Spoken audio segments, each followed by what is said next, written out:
Bette Midler is eager for Hocus Pocus 3 to head into production sooner rather than later. The original 1993 film struggled against Jurassic Park but gained a cult following. Fans are excited about the promised sequel, hoping Disney will fast-track production. The witch is back, and there's hell to pay, or at least there will be if Bette Midler gets her wish for Hocus Pocus 3. The Hollywood legend opened up about a potential third installment in the franchise and expressed her desire for Disney to get a move on with the film's production while the cast is still breathing. During an appearance on Busy this week, Midler shared some disappointing news. She has not yet seen a script for the third movie in the franchise. "I haven't seen the script but I've heard rumblings, but I haven't seen anything," Midler said.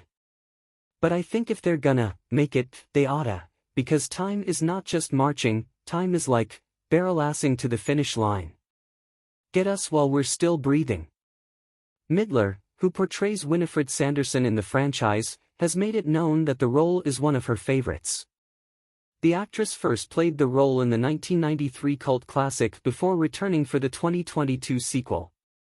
A third film has been announced to be in the works, but last year's writer and actor strikes affected the production of numerous projects, and little has been heard about the project since.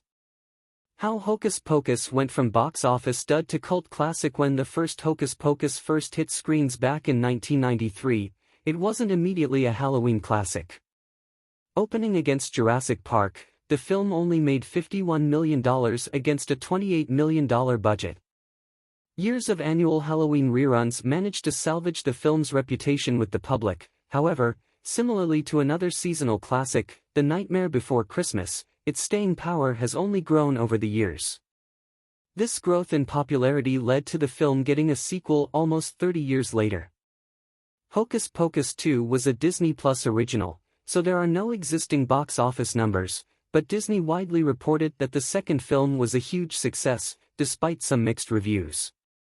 In addition to Midler's return, the sequel also featured the return of Sarah Jessica Parker and Kathy Najimy as Sarah and Mary Sanderson, completing the iconic Sanderson trio. Midler reflected on the first film's performance during her appearance on Busy this week. She stated that, while she didn't want to disparage the film's initial popularity, she could certainly appreciate the jump in popularity over the years. "When it first came out, I don't want to use the word dud, but I will use it in this context because, as the years went on, it cumulatively got more and more of an audience until it became a cult classic. I think it was about 10 years after it had been released that we started agitating for us to do a sequel, and we were just met with absolute disinterest, complete disinterest, and it's my favorite part that I've ever played." Details about Hocus Pocus 3 are currently scarce, but it looks like the demand is there. If nothing else, it sounds like the cast is quite eager to get production underway. All fans can hope to do, unfortunately, is wait for Disney to fast-track the project. Hopefully, this sequel will not take another 30 years to come out.